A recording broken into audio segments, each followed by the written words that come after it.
From illness to wellness to happiness, इन 4 आधार बिंदुओं पर काम करते हुए आरोग्य भारती 2 नवंबर सन 2002 से अभी तक काम करते हुए पूरे देश के में आरोग्य भारती की रचना में 41 प्रांत हैं। सभी 41 प्रांतों में सक्रिय प्रांतीय इकाइयां हैं। 871 जिले हैं। 800 से अधिक जिलों में आज आरोग्य भारती के पास कार्यकर्ता है, मोर देन 90%। जैसे मैं अभी पूछ रहा था आपसे स्वस्थ जीवन शैली के बारे में, हर्बल गार्डन के बारे में, योग के बारे में, ऐसे लगभग 24 विषय हैं। 24 विषय में आरोग्य भारती काम करती है। हर विषय में एक होलिस्टिक अप्रोच है। कैसे अप्रोच है, मैं एक छोटा उदाहरण देता हूँ। यहाँ योग से जुड़े लोग हैं, योग का उदाहरण देता हूँ। अब योगासन केवल शारीरिक क्रिया नहीं है, केवल फिजिकल एक्सरसाइज नहीं, मानसिक स्वास्थ्य के लिए भी उसमें स्थान है। और अगर वैल्यू एडिशन करना है तो लाइफस्टाइल भी ठीक रहनी चाहिए, तभी उसका वैल्यू एडिशन। और हमने सीख लिया, हम रोजाना कर रहे हैं, मानसिक दृष्टि से भी कुछ कर रहे हैं, लाइफस्टाइल फॉलो कर रहे हैं, इतना तक तो ठीक है। हमारे करने से हमारे परिवार के लोगों को कुछ लाभ होता है क्या? अगर होता है तो ठीक है, नहीं है तो होना चाहिए। सोचिए क्या होना चाहिए। हम जहाँ काम करते हैं 10 लोग हमको मिलते हैं, हम 10 लोगों को मिलते हैं, वहाँ हमारे सहयोगियों को कुछ लाभ मिलता है कि हमारा योग करने से? मिलना चाहिए। क्यों मिलना चाहिए? हमारी पॉजिटिविटी, हमारी अलर्टनेस, हमारा विजन, जिस तरह से हम काम करते हैं, टीम वर्क, इसमें से आता है। तो ये आना चाहिए। और यहाँ मान लो हमारे योग केंद्र चलता है, आसपास के लोगों को क्या लाभ? इनको भी तो कुछ मिलना चाहिए। तो जैसे एक योग केंद्र माने एक होलिस्टिक सिस्टम है। या उदाहरण के लिए विद्यालय है, हमारे कार्यकर्ताओं ने सोचा इस विद्यालय को हम स्वस्थ विद्यालय बनाएंगे। तो क्या केवल बच्चे ही स्वस्थ रहेंगे क्या? नहीं, बच्चों के साथ साथ शिक्षक भी है। केवल प्रबोधन से काम चलेगा नहीं, उतना पर्याप्त नहीं, कुछ एक्टिविटी भी करानी पड़ेगी, कभी स्वास्थ्य परीक्षण भी करना पड़ेगा, कभी कुछ साहित्य भी देना पड़ेगा उनको, कभी कुछ स्लोगन्स भी लगाने पड़ेंगे, कभी पौधों की पहचान भी करानी पड़ेगी, कभी योगासन का भी अभ्यास कराना पड़ेगा, और कभी पेरेंट्स टीचर्स मीट बुलाकर टिफिन में क्या देना क्या नहीं देना। थोड़ा वायुमंडल बन गया तो बच्चों के लिए भी जैसे क्लास मॉनिटर रहता है, वैसे एक बाल आरोग्य मित्र हेल्थ मॉनिटर बनाते हैं, उसको थोड़ा अलग प्रशिक्षण देना। उसका रोल क्या है? बाहर से कोई भी आए, हाँ लगे हाँ यहाँ कुछ स्वास्थ्य संबंधी है, कोई स्लोगन है, बच्चे स्वस्थ दिखलाई देते हैं, फर्स्ट एड बॉक्स है, लेकिन बहुत आवश्यकता नहीं पड़ती, रखा ही जाता है, आवश्यकता पड़ सकती है कभी भी। तो ऐसी छोटी छोटी चीजें, बच्चे गमले नहीं तोड़ते, पेड़ नहीं तोड़ते, गंदगी फैलाते नहीं, ये भी तो स्वास्थ्य में आएगा। नोटिस बोर्ड खींचते नहीं, ये भी है क्या? तो ऐसी छोटी छोटी चीजें, केवल बच्चे, शिक्षक या अभिभावक इतना ही पर्याप्त नहीं, कभी कभी जो हमारे कैचमेंट एरिया में लोग हैं विद्यालय के, कभी उनको भी बुलाकर बच्चों को कुछ कार्यक्रम दिखाए ना, हम कैसे स्वास्थ्य के प्रति जागरूक करते हैं, ये भी आता है। अब ये किस में आएगा? विद्यालय स्वास्थ्य कार्यक्रम। जैसे मैंने कहा लगभग पूरे 24 विषय हैं जिनमें आरोग्य भारती काम करती है, सेवा से लेकर शोध कार्य तक, ग्रामीण क्षेत्र से लेकर रिसर्च इंस्टीट्यूट्स में भी, सामान्य व्यक्ति से लेकर सरकारों तक, हर जगह आरोग्य भारती मिलेगी। हाँ, जहां पर जैसी आवश्यकता वैसी मिलेगी। सरकार में पॉलिसी इंटरवेंशन मिलेगा, रिसर्च डाटा मिलेंगे, वहाँ उसकी आवश्यकता है। गांव में हमारा आरोग्य मित्र मिलेगा, वहाँ उसकी आवश्यकता है। पुरुषों में भी मिलेंगे, महिलाओं में भी मिलेंगे। हर किशोरी विकास का भी काम है, गर्भ संस्कार है, सीनियर सिटीजन के लिए भी काम, हर एक के लिए, केवल इंस्टीट्यूशंस के लिए ऐसा नहीं, ट्रेडिशनल हीलर्स, परंपरागत वैदिक, उनके लिए भी। हर प्रकार के व्यक्ति के बीच में काम करने वाला, प्रिवेंटिव एस्पेक्ट को लेकर काम करने वाला स्वास्थ्य संबंधी संगठन आरोग्य भारती है।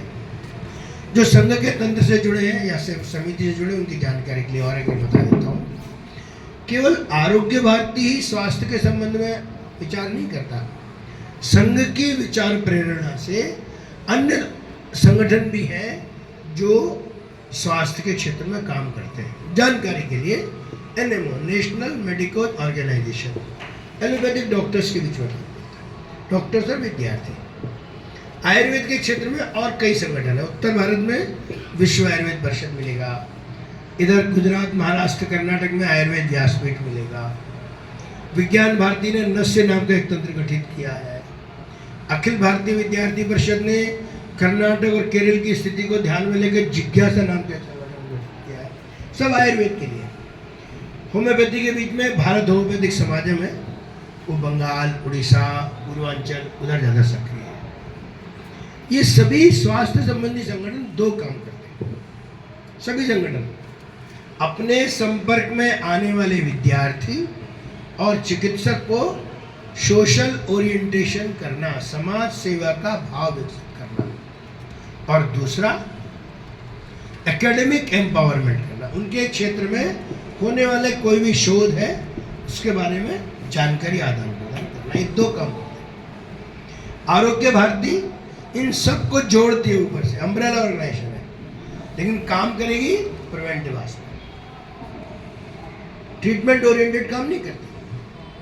इसलिए कई बार अन्य ऐसे तंत्रों के कार्यकर्ता भी आरोग्य भारती के पदाधिकारी होते हैं, इसलिए भ्रम में नहीं आना, सही है, वो रचना के अंतर्गत है। तो कुल मिलाकर समाज में छोटे छोटे काम, सरल काम करना कि सामान्य व्यक्ति कर सके। अभी मैंने स्वस्थ जीवन शैली के बताया, इनका ही अभ्यास था। आरोग्य भारती से जुड़ी जितनी भी एक्टिविटीज है वे सरल है, छोटी है, हर व्यक्ति कर सकता है। बस एक ही चीज कठिन है, रेगुलर करना, रेगुलर करना। जैसे उदाहरण के लिए मैं बताता हूँ, यहाँ आयुर्वेद से जुड़े लोग हैं, उन्होंने पढ़ा हुआ, उनको पढ़ाया जाता है विरुद्ध आहार। महिलाएं जब रहती है तो मैं जरूर इसके बारे में जानकारी देता हूँ। ये विरुद्ध आहार क्या है, सबको जानकारी नहीं होती, लेकिन कुछ पुराने लोगों को जानकारी रहती है, व्यवहार चाहिए। ये विरुद्ध आहार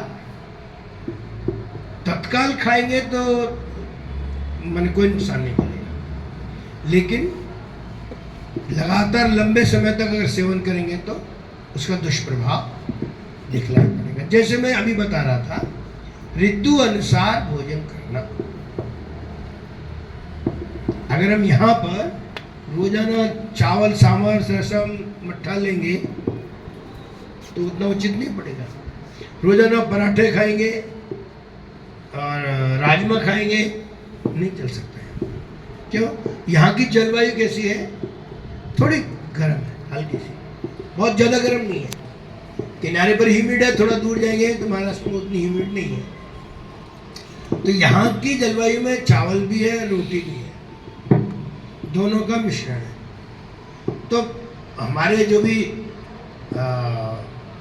ऋषि मुनि हैं, उन्होंने बहुत सोच समझ के बनाया है। बच्चों के पाठ्यक्रम में एक विषय पढ़ाया जाता है कि जो व्यक्ति जहाँ रहता है उसके 100 किलोमीटर के रेडियस में जो पैदा होता है वो उस क्षेत्र के निवासियों के लिए पर्याप्त है। तो पुराने समय में आवागमन कम था तो ले लेते थे, अभी तो आवागमन बहुत ज्यादा है, वस्तु भी चलती है और व्यक्ति भी चलता है। पहले तो वस्तु कम चलती थी, आदमी ही ज्यादा चलता था। तो अभी तो वस्तु भी चलती है और आदमी भी चलता है, लेकिन इतना ही जरूर ध्यान रखना चाहिए, सीजनली, रीजनली, लोकली जो उपलब्ध है उसका सेवन करना ही स्वास्थ्य के लिए लाभकारी है। हम मेरे जैसा व्यक्ति जो रोजाना घूमता रहता है, नई नई जलवायु रहती है, नई नई कठिन मौसम रहता है, तो हम लोगों का एक ही नियम है, जहाँ जाइए वहाँ का लोकल भोजन करिए। अभी आंध्र प्रदेश में था तो चावल सांभर ही ले रहा था मैं, भोपाल गया तो रोटी ही लेंगे। अभी यहाँ से कानपुर जाने वाला हूँ तो जो वहाँ का भोजन वही लूँगा। तो लोकल भोजन लेना एक बात है। दूसरी चीज, हर पदार्थ की एक प्रकृति होती है। दूध और दही दोनों डेयरी प्रोडक्ट है, लेकिन दोनों की प्रकृति अलग अलग है। एक बार में या तो दूध वाली वस्तु लेना या तो दही वाली वस्तु लेना, दोनों एक साथ नहीं। दूध के साथ खट्टा फल नहीं और नमकीन वस्तु नहीं, इसको ध्यान रखना। हमको भूख नहीं लगी है तो भी हम खा रहे हैं, ये भी विरुद्धाचार है। आजकल फ्रिज आ गया, तो फ्रिज आया किसके लिए? दवाओं को सुरक्षित रखने के लिए। तो आजकल दवाएं छोड़ के बाकी सब चीज रहता है उसके अंदर, तो बुरा नहीं है क्योंकि मौसम की विसंगति भी है। लेकिन एक तरफ हम गरम गरम दाल चावल रोटी सब्जी लेते हैं और दूसरी तरफ ठंडा पानी, ठंडा सलाद, ठंडा फल, ठंडा दही। भाई हमने गर्म क्यों लिया था? इजी डाइजेस्टेबल इसीलिए लिया था ना। तो ठंडी चीज उसके साथ जोड़ ली तो हमने अपने पाचन तंत्र का टेम्परेचर स्वयं ही कम कर दिया। तो जो भोजन 3.5-4 घंटे में पचना चाहिए वो 6.5, 7, 8 घंटे लेता है। तो फ्रिज का की कोई भी वस्तु प्रयोग करना है तो उसको पहले से बाहर निकाल लीजिए, उसका टेम्परेचर नॉर्मल हो जाए, आप प्रयोग कर लीजिए। दही है, सलाद है, फल है और कोई भी चीज है, आप प्रयोग कर लीजिए। फिर हर व्यक्ति की एक समय सारणी होती है जिसके कारण से उसकी बायोलॉजिकल क्लॉक सेट होती है। सामान्य रूप से उसको जल्दी जल्दी बदलना नहीं। कभी 8 बजे भोजन कर रहे हैं, कभी 9 बजे कर रहे हैं, कभी 12 बजे कर रहे हैं, कभी 4 बजे कर रहे हैं, फिर कभी 10 बजे कर लिया, तो बायोलॉजिकल क्लॉक डिस्टर्ब हो जाती है। यथासंभव अपनी समय सारणी को बनाकर रखना चाहिए। तो ऐसे कुछ छोटे छोटे नियम कि जो पालन करना। वैसे हमारे ऋषि मुनियों ने बहुत खोज कर हमको ऐसी वस्तुएं उपलब्ध कराई जो प्रतिदिन लेनी चाहिए, जिनको मसाले के रूप में जानते हैं। मसाले भारत नहीं होते, भारत के बाहर वहां नहीं होते, यहां से वहां जाते हैं। भारत प्राचीन काल से लेके आज तक मसालों का व्यापार करता आया और इसलिए, लेकिन मसालों के साथ और एक चीज है, वैसे हर एक के साथ है, अति सर्वत्र होना चाहिए। थोड़ा थोड़ा तो प्रयोग करना है लेकिन अधिक नहीं।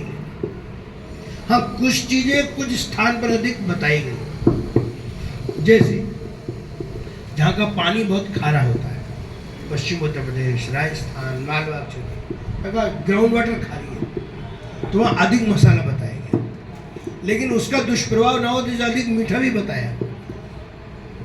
अब पूर्वी उत्तर प्रदेश, बिहार की तरफ जाएंगे, बंगाल की तरफ जाएंगे तो पानी एकदम नॉर्मल है, शुद्ध है, और मसाले का बहुत कम प्रयोग। अब कोस्टल बेल्ट में जाएंगे, आंध्र प्रदेश में, तमिलनाडु में, इधर हमारे केरल में, तो पानी प्रदूषित है, वो मिर्च का प्रयोग ज़्यादा, और वहाँ ह्यूमिडिटी है, इसलिए जठराग्नि कमजोर होती है, इसलिए हर पदार्थ क्या खट्टा है। सांभर भी खट्टा, रसम भी खट्टी, मट्ठा भी खट्टा, अचार भी खट्टा।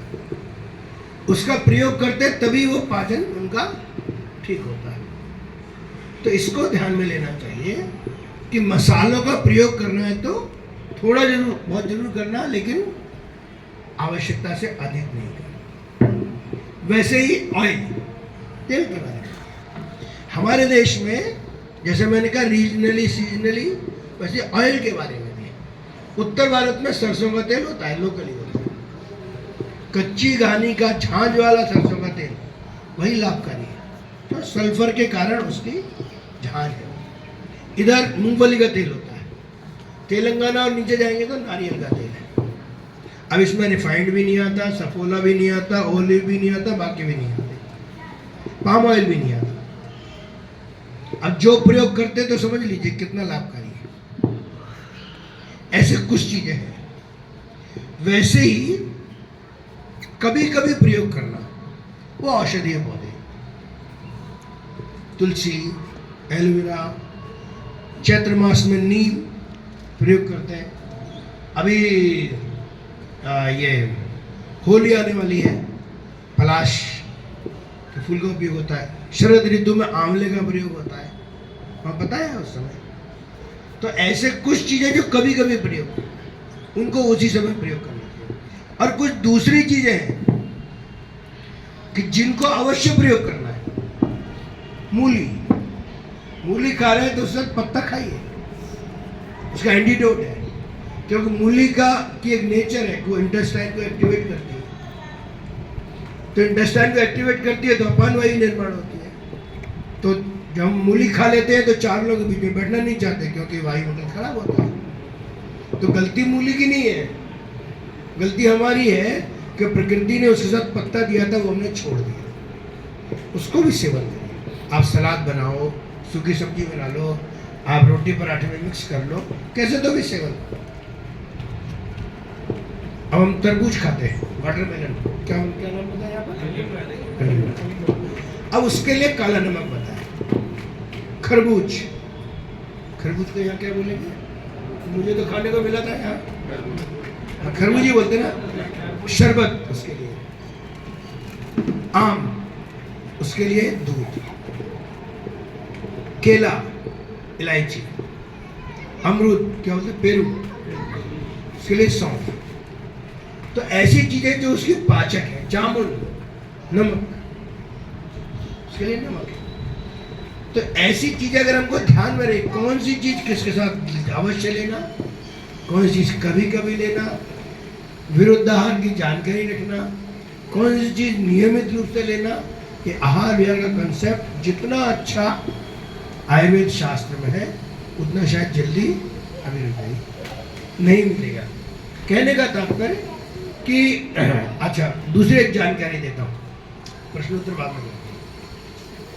विरुद्ध आहार, जैसा मैंने शुरू में कहा, तत्काल कोई नुकसान नहीं पहुंचाएगा, लेकिन हमने लंबे समय तक सेवन किया तो हमारी इम्यूनिटी को कमजोर करता है। अगर इम्यूनिटी कमजोर हो गई तो बाहर जो बैक्टीरिया रहते हैं वो तो वायुमंडल में रहते हैं, हमारे हर एक व्यक्ति को अटैक करते रहते हैं। तो स्किन हमारी सुरक्षा करती है। स्किन को अंदर से अगर सपोर्ट नहीं मिला तो बैक्टीरिया का दुष्प्रभाव होता है, जो हमको सफ़ेद दाग के रूप में दिखाई पड़ता है, जिसको हम बोलते हैं ल्यूकोडर्मा। अब वो ल्यूकोडर्मा ऐसा है, उसका जल्दी किसी पद्धति में इलाज नहीं है, एलोपैथी में भी नहीं, आयुर्वेद में भी नहीं, होम्योपैथी में। उसका इलाज केवल प्राकृतिक चिकित्सा में ही है। तो कहने का तात्पर्य कि छोटी छोटी चीजें हैं, इनको हम पालन कर रहे हैं, अभ्यास में डालें। ये है, नए व्यक्ति संपर्क में आते हैं, उनको हम 5 चीजें बताते हैं। जो पहली बार आरोग्य भारती के संपर्क में आते हैं, ये 5 चीजें करो तो ठीक रहेगा। पहला काम, स्वयं स्वस्थ रहना। दूसरा, अपने परिवार को स्वस्थ बनाने में सहायता करना। तीसरा, अपने को स्वस्थ रखने के लिए हम जो काम करते हैं और हमको जैसा अनुभव होता है, उन अनुभवों को दूसरे को शेयर करें।